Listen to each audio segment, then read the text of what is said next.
Get ready for the countdown. 10, 9, 8, 7, 6, 5, 4, 3, 2, 1. Assalamualaikum warahmatullahi wabarakatuh. Saya Feni Adelia dengan nomor 85662809 Prodi PGSD Universitas Terbuka. Baiklah, di sini saya akan melakukan kegiatan praktikum IPA di SD di modul 8, yakni tentang listrik dan magnet.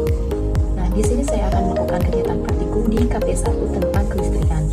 Nah, di sini saya akan melakukan percobaan dengan judul arus dan tegangan listrik. Adapun tujuan yang akan saya lakukan di sini yang pertama, menjelaskan aliran arus dalam suatu rangkaian listrik. Kemudian yang kedua, menjelaskan pengaruh tegangan terhadap suatu rangkaian. Alat dan bahan yang saya gunakan di sini ada baterai 3 buah, kemudian ada kabel penjepit, kemudian ada bola lampu, dan ada papan untuk dudukan baterai. Nah, di sini jenis bahan yang saya gunakan untuk percobaan arus listrik. Nah, yang pertama ada pensil, kemudian sendok, kemudian karet penghapus,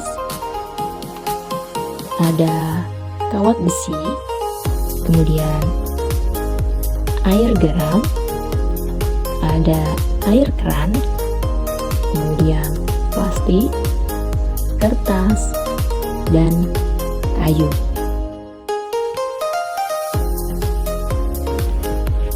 Nah, di sini saya akan melakukan percobaan pada arus listrik. Nah, di sini yang pertama saya akan menggunakan kawat besi. Nah, pada kawat besi di sini ternyata lampunya hidup. Kemudian saya melakukan kembali menggunakan sendok perak. Nah, ternyata hasilnya yaitu lampunya hidup. Jadi ada arus listriknya. Kemudian saya melakukan percobaan pada kayu. Nah, ternyata pada saat saya menggunakan kayu, hasilnya lampu tidak menyala.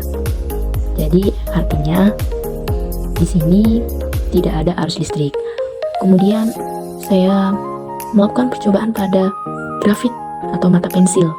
Nah, di sini hasilnya lampunya menyala. Artinya pada grafit tersebut itu ada arus listriknya. Nah, kemudian saya melakukan percobaan kepada kertas. Nah, pada kertas ini hasilnya lampu juga tidak menyala, yang artinya kertas tersebut tidak ada arus listrik. Kemudian saya menggunakan plastik untuk percobaan selanjutnya. Nah, pada plastik ini ternyata lampunya tidak menyala, yang artinya tidak ada arus listrik pada plastik tersebut. Nah, selanjutnya saya akan menggunakan air keran.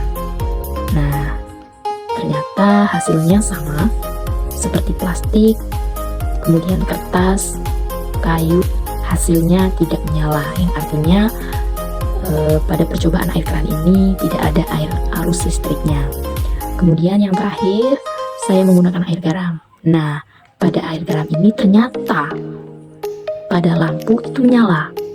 Jadi yang artinya air garam ini mengandung arus listrik. Nah, bisa dilihat di sini pada saat saya melakukan percobaan pada air garam, ternyata di sini ada reaksi ya, reaksi seperti gelembung yang muncul dari permukaan air. Nah, bisa dilihat ya di sini ya. Jadi berdasarkan hasil praktikum yang saya lakukan, maka dapat saya simpulkan yang pertama pada arus listrik. Jadi pada arus listrik ini tidak semua bahan dapat dialiri arus listrik atau menjadi konduktor.